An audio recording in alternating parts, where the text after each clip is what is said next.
is like, it's September 23rd, I think, 2021. It's like, you want to know how you know that there was a big fight going on before you were born? Forget about the fact that they say World War I, World War II, which is X1, X2, and now we're in X3. And I'm Generation X, which X is usually indicative of war, W-A-R. It does not mean conversation. It means conversation in Deep Space Nine. It does not mean conversation on the forefront.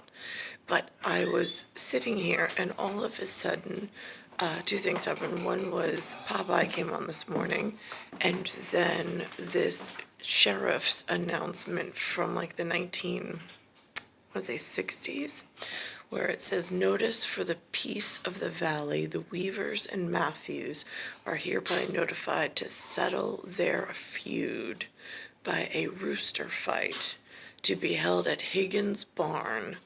Loser will leave the county." And then it says it's signed by sheriff. That's Matrix, like machinist, casting backwards and forwards and then weaving into a main line that's still broken, which would be my own. I'm in Bayside Station, Bayside, New York, 11361. This is what it says notice. For the peace of the valley, the Weavers and Matthews are hereby notified to settle their feud by a rooster fight to be held at Higgins' barn. Loser will leave the county. And it's underscored. Now, if I go back, it's called Tune In With Me. And this is the beginning. They're fighting over the valley.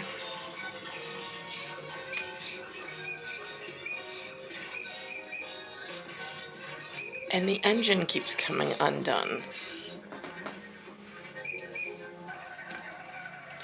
One could argue that this vehicle that this sheriff is driving in keeps getting pulled apart and then having to be rebuilt, being pulled apart and having to be rebuilt. I mean, here it looks like it's seamless and it's just driving forward with no pause and actually to see what's going on. But for the most part, look at this. He has to take his legs out in order to brake on the wheels. There's no inner braking mechanic. Tune in with me, it says.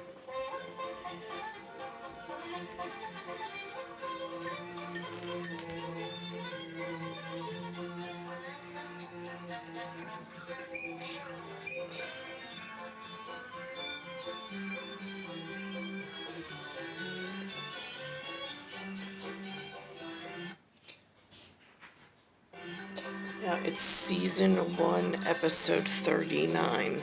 1-39.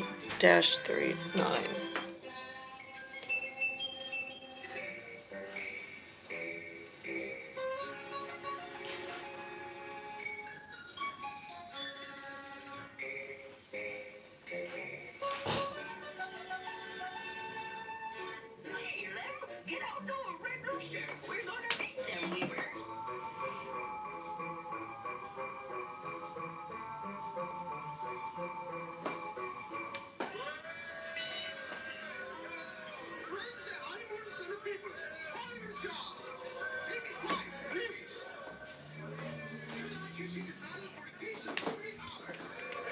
On the left, you have Squawky the Face Weaver.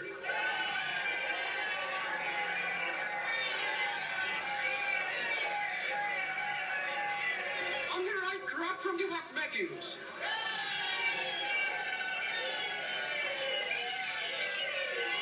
There will gotta be a finish fight to the end. Okay, kids, mix him Mom.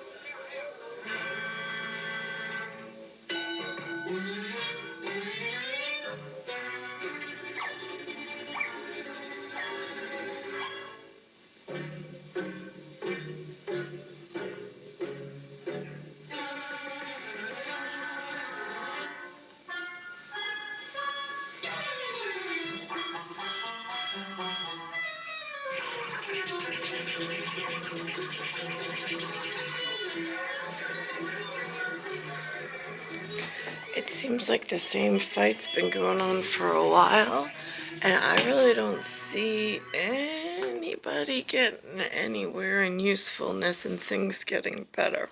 Just saying.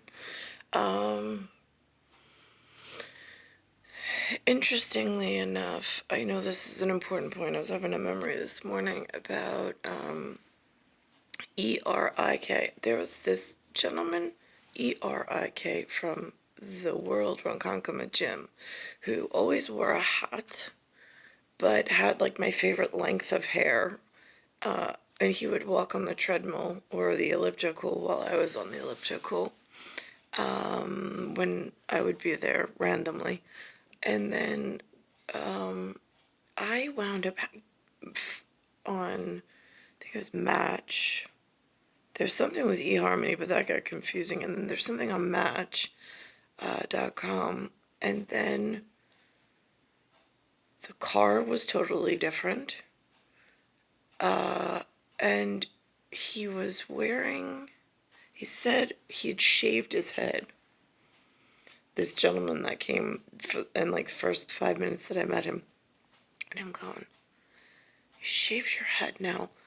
It was like a perfect prosthetic piece of costume, I would say, like that they use in the movies, because you normally, when you shave your head, there's a color disparity, and then you can see plugs in the scalp from the hair follicle. He had none of that. It was like so perfectly bald. And I'm like thinking to myself, I'm not going to say anything because I'm just like, interesting. And then the other weird thing is, all right, so now some man you've never met before, incredibly good-looking man, might add, picks you up in his car. You're sitting in the passenger seat, so your intonation is like you're facing forward, and he's to the left, and you're to his right. He's got to drive, so his eyes have to stay on the road. Now, do you just sit and turn and stare at him? I mean, like, is that awkward? I think that would be awkward. Like, these are the social human awkwardnesses. So, like, do you stare out the window? I mean, like, I was really having a dilemma, because normally I don't get in the car with people, but he was a different story. But it was like, do you just... So when he would engage in conversation, then I'd look at him. But I was like, I just feel really weird just staring straight. See, if you're sitting at a table and somebody's in front of you, justification for staring and studying someone in front of you. But if somebody's to the side of you, it makes it awkward, because now it makes it like, am I being creepy? And is it like going to make him uncomfortable if I just stare at how gorgeous his profile is? I mean, Yeah, see, these are the human things that go through my mind. Just talking it out for talking points at the moment, since I really don't talk to humans. And the women I hear that don't talk like what I'm saying when they're on television. They say the dumbest things, and they talk in circles, and that's why I don't watch television. Star 1978, star 8378, Nicole Cataruza. It's September 23rd, 2021, and I'm at Bayside Station, Bayside, New York, 11361.